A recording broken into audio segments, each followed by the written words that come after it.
금요일 밤 하나님께서 우리에게 주시는 말씀은 다니엘서 2장 14절로 16절까지의 말씀입니다.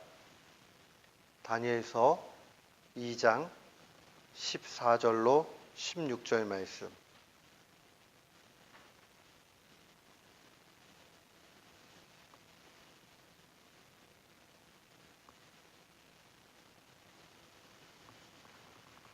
우리 같은 마음으로 다니엘서 2장 14절로 16절 말씀 봉독토록 합니다. 왕의 시위대 장관 아리옥이 바벨론 박사들을 죽이러 나아가매 다니엘이 명철하고 슬기로운 말로 왕의 장관 아리옥에게 물어가로되 왕의 명령이 어찌 그리 급하뇨. 아리옥이 그 일을 다니엘에게 고하매 다니엘이 들어가서 왕께 구하기를 기한하여 주시면 왕에게 그 해석을 보여드리겠나이다 하니라. 아멘.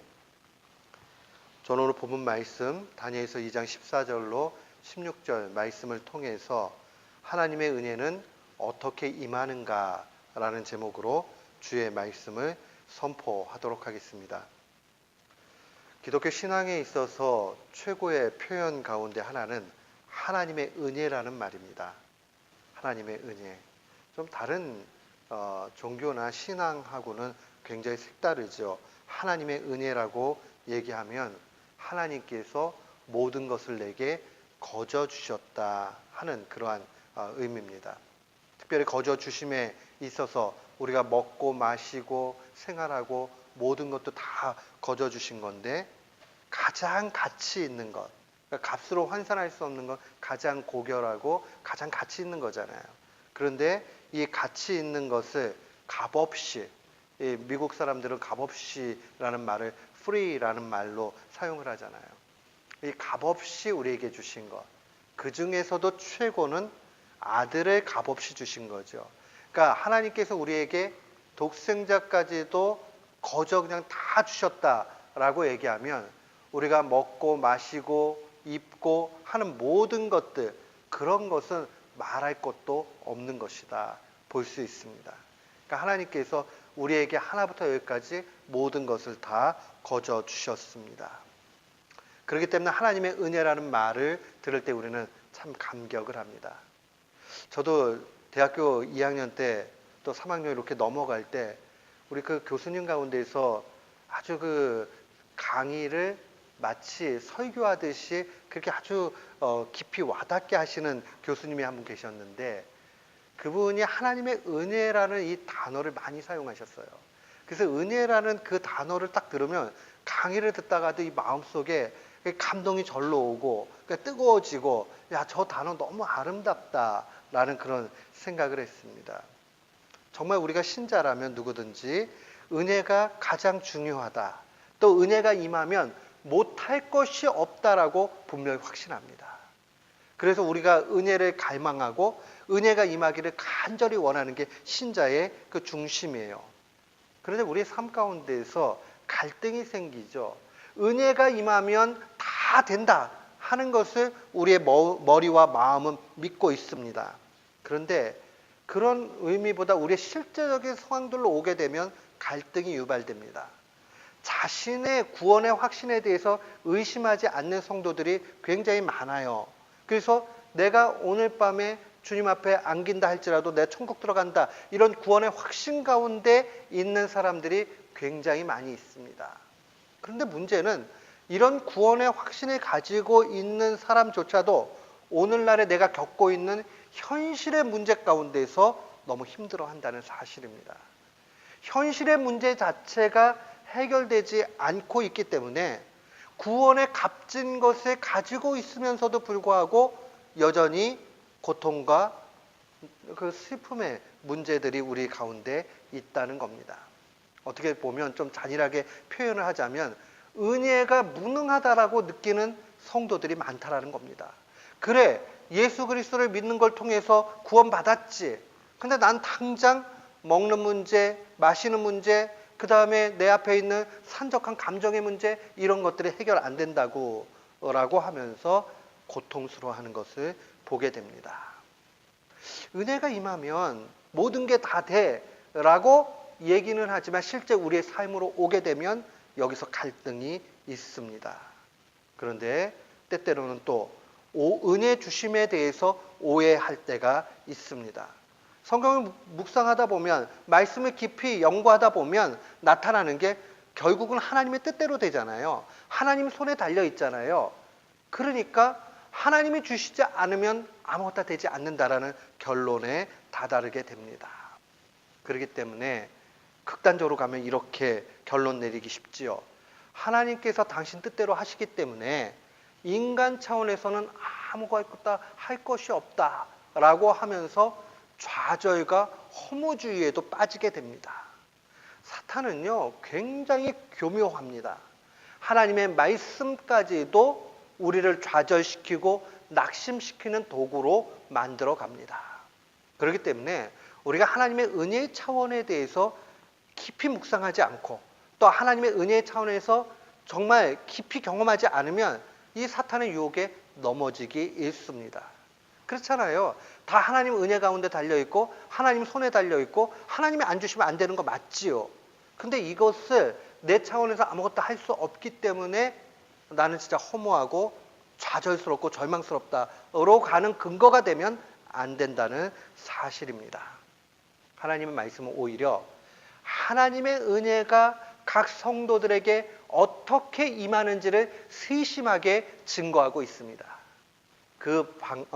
그 역사의 방식, 하나님의 은혜의 임하심의 방식이 오늘 본문 가운데도 잘 드러납니다. 사랑하는 성도 여러분, 저는 오늘 본문 말씀을 통해서 하나님의 은혜가 우리에게 어떻게 임하게 되는지를 깊이 발견하고 이 말씀이 우리 속에 실천으로 역사되기를 축원합니다. 그렇기 때문에 하나님의 은혜가 날마다 우리 가운데서 계속 차고 넘치기를 소원합니다. 오늘 본문 말씀의 스토리는 우리가 잘 알지요. 느부갓네살 왕이 꿈 꿨어요. 그랬는데 그 꿈을 해석할 도리가 없습니다. 그 꿈 때문에 마음이 무거워지고 번민하게 됩니다. 고민이 생겼어요. 그래서 당시의 최고의 학문의 사람들, 갈대아, 이 바벨론의 박사들과 술사들을 불러가지고 꿈을 해석하라고 요청을 합니다. 그러나 그들이 그 꿈을 알 길도 없고 해석할 지혜도 있지 않습니다. 그렇기 때문에 이 사람들은 다 죽을 수밖에 없는 운명에 처해집니다. 근데 문제는 여기서 끝나버리면 별 문제가 없는데 이 갈대아 학문을 같이 배우러 들어갔던 다니엘과 세 친구에게도 위기가 오게 된다는 겁니다. 이 처음에 불러졌던 이 박사와 술사들은 더 고위층의 직급이 높은 사람들이었어요. 그러나 이 다니엘과 세 친구는 그보다는 밑에지요. 이제 포로 소년들이 막 와가지고 배웠으니 학문의 깊이가 적은 사람들입니다. 그러니까 우선은 더 학문의 깊이가 있는 이들을 불러가지고 해석을 요청하는데 안 됐어요. 그러고 나니까 이 영향력이 다니엘과 세 친구에게도 오게 됩니다. 한마디로 얘기하면 이 문제 해결하지 못하면 그는 죽을 수밖에 없습니다. 이런 운명 가운데서 오늘 본문의 14절이 시작이 됩니다. 시위대 장관, 오늘날로 얘기하면 경호실장쯤 되겠지요. 이 왕의 보안을 담당하는 그런 경호실장이고 아주 가까운 그러한 사람이었습니다.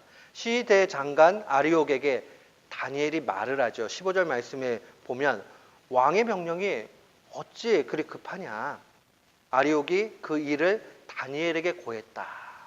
그러니까 이 전말에 대해서 디테일하게 들을 수 있는 기회가 된 거죠. 그냥 들리는 소문 정도가 아니라 가장 측근에 있던 아리옥을 통해서 이 문제가 어떻게 진행이 됐는지를 잘 보게 됩니다. 그리고 나서 다니엘이 결단을 내리고 행동을 하죠. 그게 오늘 16절 말씀이에요. 왕에게 나갑니다. 그리고 왕께 구하기를 기한을 더 주면 내가 해석해 드리겠다라고 단언하는 약속을 하고 돌아오게 됩니다. 그러면서 이제 다니엘과 세 친구의 운명의 그 역사는 또 시작이 되는 거죠. 오늘 이 말씀을 보면서 하나님의 은혜가 어떻게 임하게 되고 하나님의 역사가 어떻게 드러나게 되는지를 좀 살펴봐야 됩니다. 오늘 다니엘이 신앙적 결단을 내려서 왕 앞에 나가는 이 일은 오직 믿음을 통해서 나온 일입니다. 꼭 기억을 해야 돼요. 하나님의 은혜가 우리에게 어떻게 임하게 되느냐? 결론부터 이야기하면 믿음으로부터 나옵니다. 우리가 성경 가운데서 믿음이라고 얘기할 때는 여러 차원이 있지만 그 중에 한 차원을 꼭 기억해야 되는 게 하나님에 대한 반응이 믿음입니다. 그러니까 우리가 믿음이라고 얘기하면 그냥 가만히만 있는 것이 아니라 하나님께서 우리에게 말씀하시거나 하나님께서 무언가를 하신 거에 대한 우리의 능동적인 반응들이 믿음의 한 차원이라는 것을 분명히 알아야 됩니다. 그런 위기 가운데 왔습니다. 그러나 하나님에 대해서 철저하게 신뢰합니다. 신뢰하는 가운데 끝나는 것이 아니라 머리로 머물고 가슴으로 뜨겁게 느끼고 끝나는 것이 아니라 그 다음 차원으로 넘어가게 되지요. 그게 왕 앞에 나아가는 겁니다. 어찌되었던 느부갓네살 왕 앞에 서게 될 때에 하나님의 또한 개입이 있을 거라고 확신을 하는 겁니다. 믿음은 엄청난 힘을 가지고 있습니다. 그런 의미에서 우리가 기억을 해야 되는 것은 이 다니엘의 왕 앞에 나가는 일은 그냥 단순한 목숨을 부지하기 위해서, 목숨을 유지하기 위해서 했던 행동 정도가 아니에요. 믿음의 확신 가운데 나아갔다라는 것을 분명히 알아야 됩니다. 이게 또 가벼운 문제가 아닌 게요. 우리가 잘 알지만 이 신하가요. 왕 앞에 면담을 요청할 때 왕이 거절할 수 있습니다. 근데 왕이 거절하는데 왕이 이게 온전한 그런 이유가 되지 않는데 자기를 보겠다라고 이렇게 오면 그 목숨까지도 마음대로 할 수 있는 권한이 있었습니다. 그런 의미에서 보면 지금 다니엘의 행동은 단순히 나 목숨 좀 붙여야 되겠는데 하는 행동이 아니라 목숨을 담보로 해서 믿음의 일을 행하고 있는 겁니다. 가볍게 생각하시면 안 돼요. 가벼운 문제가 아니라는 겁니다. 그리고 왕 앞에 나가서 담대히 이야기하지요. 기한을 더 주면 꿈을 해석해 주겠다. 그는 철저하게 하나님에 대한 신뢰를 가지고 있습니다.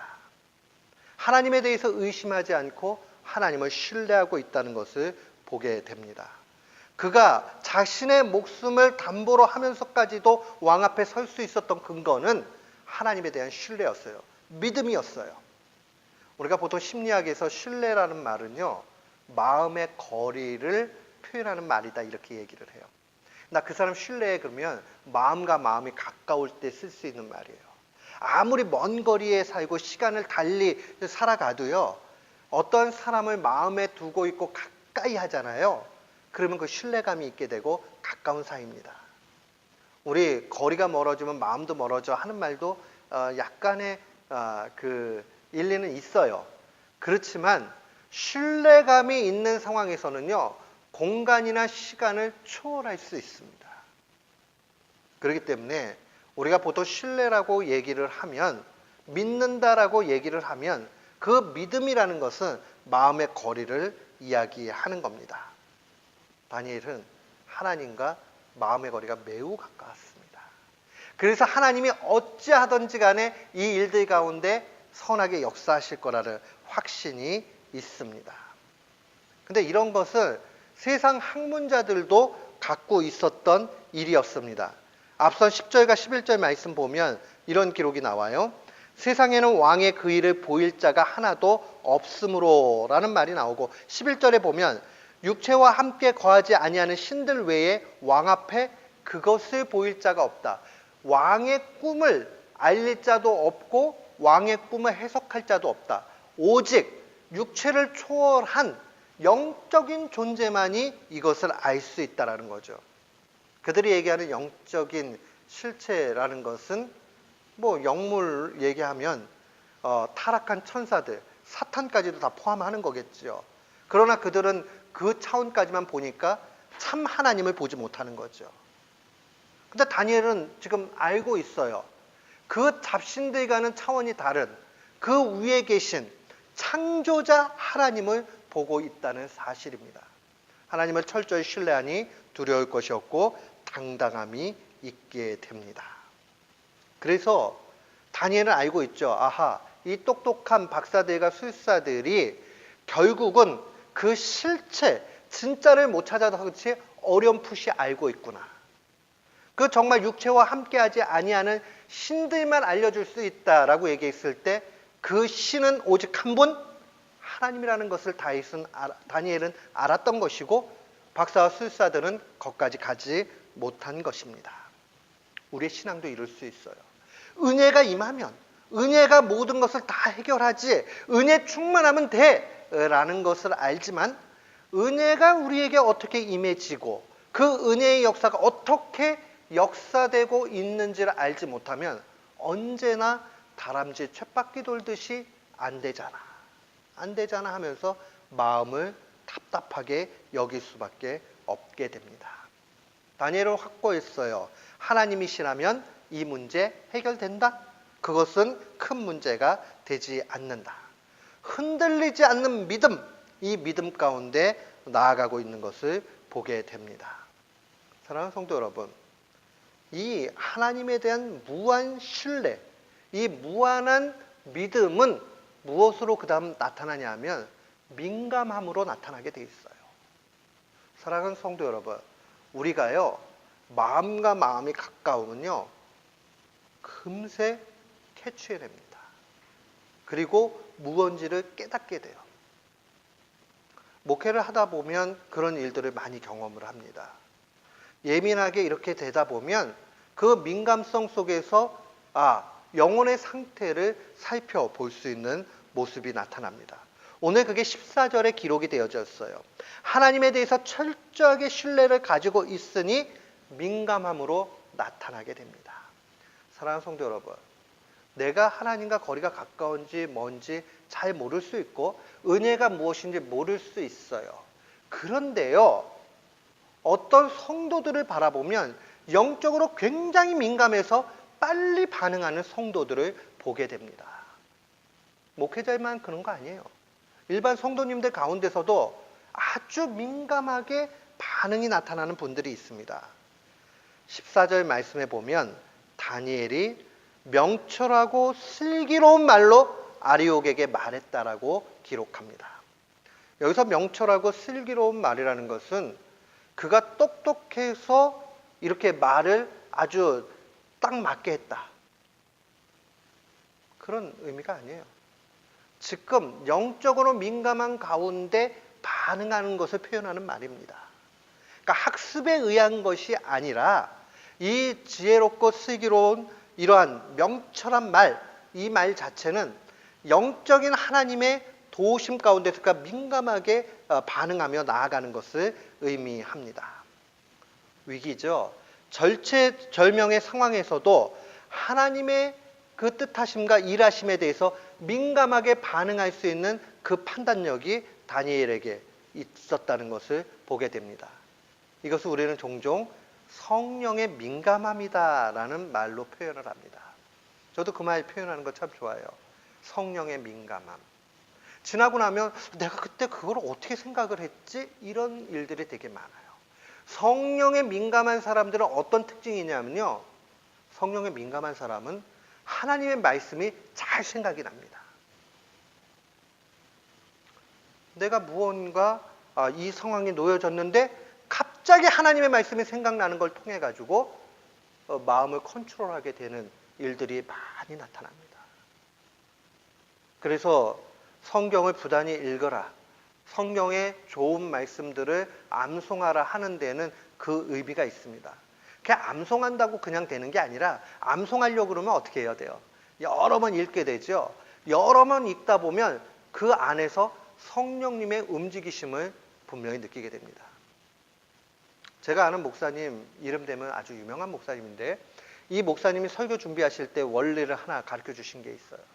그게 뭐냐면 이분은 100번 읽는데요. 그게 뭐냐면 성경을 자꾸 곱씹으면서 읽는 거.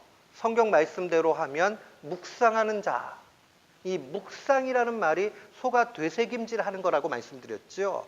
그런 거예요. 그 깊이의 차원들을 신뢰하면서 계속 읽고 또 그 내용들을 생각하고 또 생각하고 하는 가운데 하나님이 주시는 은혜가 있습니다. 그러면요, 나중에 이게 엄청난 능력으로 오게 됩니다. 그 운동선수들이 운동 연습할 때 한번 자세히 보세요. 처음에 자세를 잡기 위해서 굉장히 천천히 슬로우 모션으로 똑같은 연습을 합니다. 그리고 나서 이것이 조금 몸에 배고 나면 아주 빠른 속도로 붙여갑니다. 그렇게 막 지내고 있다가 연습이 어느 정도 완성도에 이르게 되면 실전에 들어가죠. 그러면 실전이라는 것은 상황이 항상 바뀌어요. 그렇지만 자기가 연습한 대로 자기의 근육과 모든 신경이 거기에 유습되어 있는 거죠. 그렇게 되면 그대로 반응이 나오게 돼요. 신앙도 똑같습니다. 하나님과 밀접한 관계 가운데서 늘 성령의 민감성이 있는 사람은 민감한 반응들이 나오게 돼 있어요. 명철하고 슬기로운 말로 아리옥에게 이야기할 수 있는 지혜를 하나님이 그 속에 넣어주는 겁니다. 사랑하는 성도 여러분, 우리가 하나님과 가까워야 되는 이유는 이 땅 사는데도 이렇게 아주 구체적인 능력이 됩니다. 우리가 이 사실을 가볍게 여겨서는 안 됩니다. 사도는 고린도전서 2장 10절에 이렇게 증거했어요. 오직 하나님이 성령으로 이것을 우리에게 보이셨으니 성령은 모든 것, 곧 하나님의 깊은 것이라도 통달하시느니라. 성령님의 그 사역 가운데 하나는 무엇이냐면 하나님의 깊은 것을 우리에게 알려주시는 사역이 있습니다. 그래서 성령 충만해야 돼요. 성령 충만은 어떻게 우리에게 나타나게 되냐면 그 다음 상황들을 보면 잘 드러납니다. 하나님에 대해서 민감했던 다니엘이 왕 앞에 나가서 요구했던 것은 기한을 더 달라는 요청이었습니다. 기한을 왜 더 달라고 했을까요? 단순히 시간 벌려고요? 천만의 말씀이요. 시간을 벌기 위해서 기한을 더 달라고 했던 것이 아닙니다. 그는 너무나 잘 알고 있었습니다. 기도하는 가운데 하나님이 역사하신다는 것을 분명히 알고 있었습니다. 우리 뒤쪽으로 나중에 가서 보면 18절에 세 친구에게 함께 기도하기를 구하는 것 보게 됩니다. 기도를 통해서 하나님이 일하신다는 것을 알게 됐죠. 이방의 기도는요, 신을 감동시켜가지고 내가 무엇을 얻거나 아니면은 신을 설득하는 거예요. 기독교 신앙의 기도는 다릅니다. 기독교 신앙의 기도는 내가 하나님의 뜻을 맞추는 것이고 동시에 하나님의 일하심을 분명히 확신하면서 내가 할 수 있는 것을 포기하는 겁니다. 내가 할 수 있는 것을 포기한다는 말은 내가 아무것도 안 하겠다는 말이 아니라 하나님께서 역사하실 수 있도록 하나님 앞에 주인의 자리를 내어드리는 것을 의미합니다. 그래서 언제나요, 돌아가신 한철아 박사님은 그런 말씀을 많이 하셨어요. 기도할 때 하나님 앞에 한 조항 한 조항 아뢰면서 받으시오. 여러분 부모님 잘 만나서 그분은 이제 옛날 분이니까 그 튜이션에 대해서 이야기를 할 때에 그 학비라는 말을 잘 사용했어요. 그 학비를 그냥 받을 수 있지만은 그러나 기도를 해서 학비를 받는 사람과 기도하지 않고 하나님이 그냥 부모 통해 가지고 주어 가지고 공부하는 사람은 영혼의 차원이 다르다, 이런 얘기했어요. 20세기 최고의 신학자라고 얘기하는 칼 바르트라는 독일 학자가 있습니다. 이분은 칼빈 신학에 대해서 아주 대가였던 사람이었는데 이 사람은 약간 오해한 것이 있었어요. 기도론에 관해서 얘기를 하면서 하나님께서 모든 것을 다 아시고 이루셨기 때문에 우리는 감사만 해야 되면 된다라고 얘기를 했어요. 그런데 그렇지 않죠. 우리가 감사하는 것 당연한데 한 조항 한 조항 아래서 하는 사람과 아닌 사람은 하늘과 땅 차이입니다. 동일합니다. 하나님께서 은혜를 우리에게 주셔서 역사하신다 하는 그 가운데 우리에게 필요한 것은 하나님의 그 역사하심의 그 자리를, 왕의 자리를 우리가 아니다라는 것을 확증하는 게 기도예요. 그래서 하나님께서 일해 주십시오라고 간청하는 것이 우리의 기도지, 우리가 하나님을 감동시키거나 하나님에게 무언가를 요구하는 그런 방식이 아니라는 거예요. 물론 다소간의 표현의 방식에 있어서 우리가 하나님 앞에 간절히 매달리면서 자녀가 부모에게 간청하듯이 뭐 그렇게 할 수 있어요. 그러나 근본적으로 넓은 차원에서 우리가 봐야 되는 것은 바로 이 기도를 통해서 다니엘은 하나님의 일하심을 보기 원했다는 겁니다. 이것은 하나의 서클을 이룹니다. 기도를 통해서 믿음이 강화되고 믿음 가운데서 성령의 민감함이 나타나고 성령의 민감한 사람은 또 기도하게 되고, 그러니까 결국은요, 믿음이라는 것은 기도의 실천 가운데서 계속적으로 나타나는 일이라는 것을 보게 됩니다. 하나님의 은혜는 우리에게 값없이 거저 주어지는 겁니다. 그런데 그 거저 주어지는 방식은 믿음의 방식을 통해서 우리에게 주어진다 하는 것을 분명히 알아야 됩니다.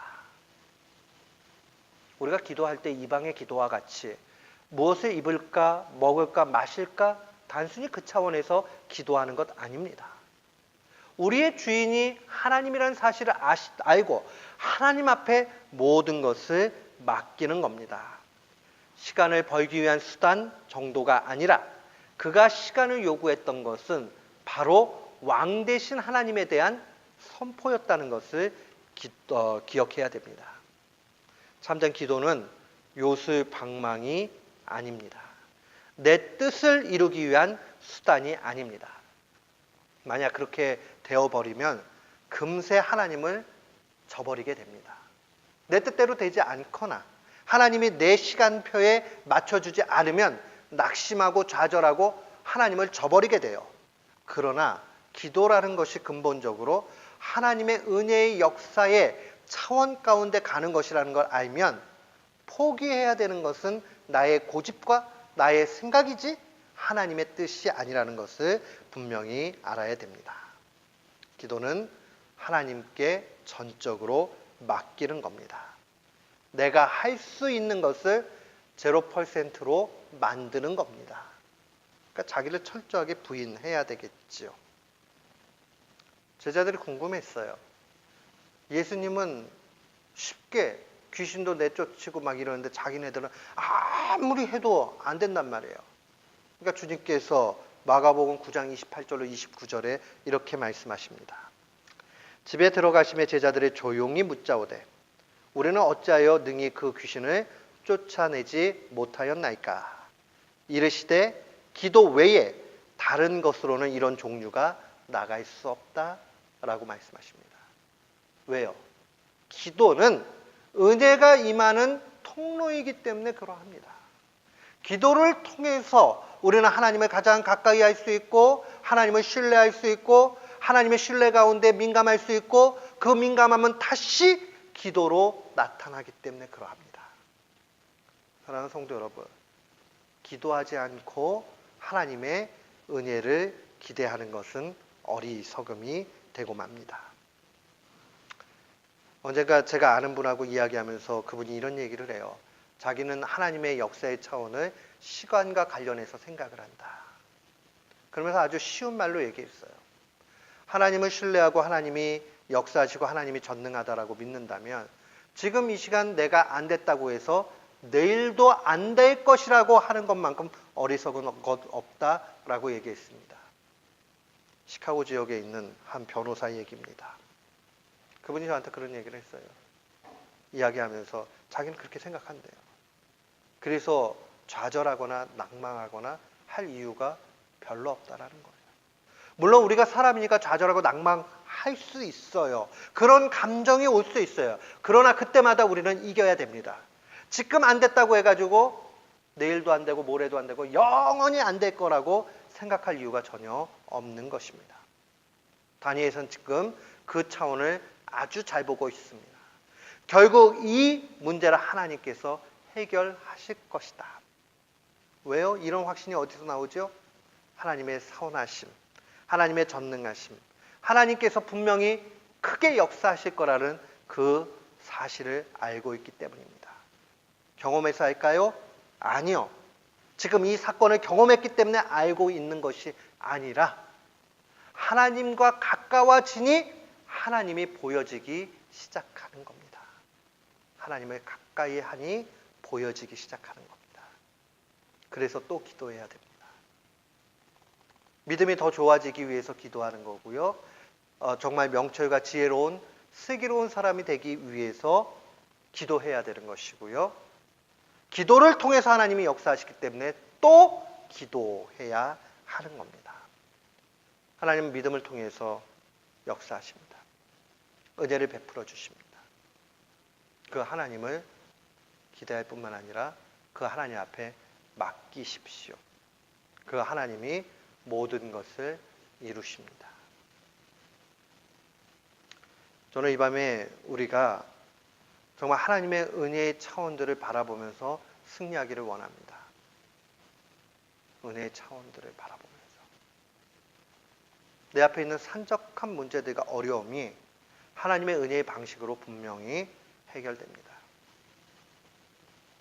제가 설교 중 예전에도 말씀드렸어요.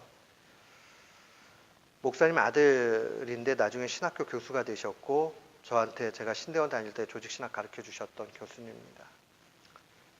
그분이 이런 얘기를 했습니다. 종종 학생 여러분, 우리가 있다 보면 저녁에 잠을 자지 못할 때가 있습니다. 그때마다 꼭 기억하세요. 자리에서 일어나서 아니면 자리에 누워서 하나님 앞에 기도하십시오. 기도하라고 잠을 안 주시는 거니 기도하라, 그렇게 이야기했습니다. 저도 동일하게 말씀드리고 싶습니다. 우리가 이 땅 살다 보면 어려움과 고난과 환난의 내용들이 엄청 많이 있지요. 그런데 그 어려움과 말할 수 없는 탄식의 상황들, 이 상황들이 그걸로 끝나지 않습니다. 오늘 예배 전에 우리 시편 공부하면서 하나 깨달은 게 있어요. 시편 22편은 메시아 시편이라고 얘기하는 동시에 거기 앞부분은 탄식 시편이죠. 하나님이여 어찌하여 버리셨나 하는 엘레일리 라마 사박다니 그 내용의 시작들이 되죠. 그러나 나중에 22절 이후에 보면 찬양의 시로 넘어가게 되죠. 탄식이, 한숨이 오히려 찬양으로 바뀌어지는 그 일들이 그 안에 다 한편 안에 나타나게 됩니다. 그러면서 깨달은 게 있어요. 하나님은 우리에게 고난과 어려움과 연단을 기도하기를 원하고 하나님의 은혜의 임재의 방식을 경험하기를 원하시는구나. 저는 우리 교우들이, 저도 그렇고 이 차원으로 나아가기를 원합니다. 기도의 용사들이 됩시다. 그리고 무한히 하나님을 신뢰합시다. 그래서 하나님과 가까이 나아갑시다. 그 가운데 하나님의 일하심을 바라보면서 언제나 하나님을 증거하는 귀한 교우들 되시기를 주님의 이름으로 축원합니다. 아멘.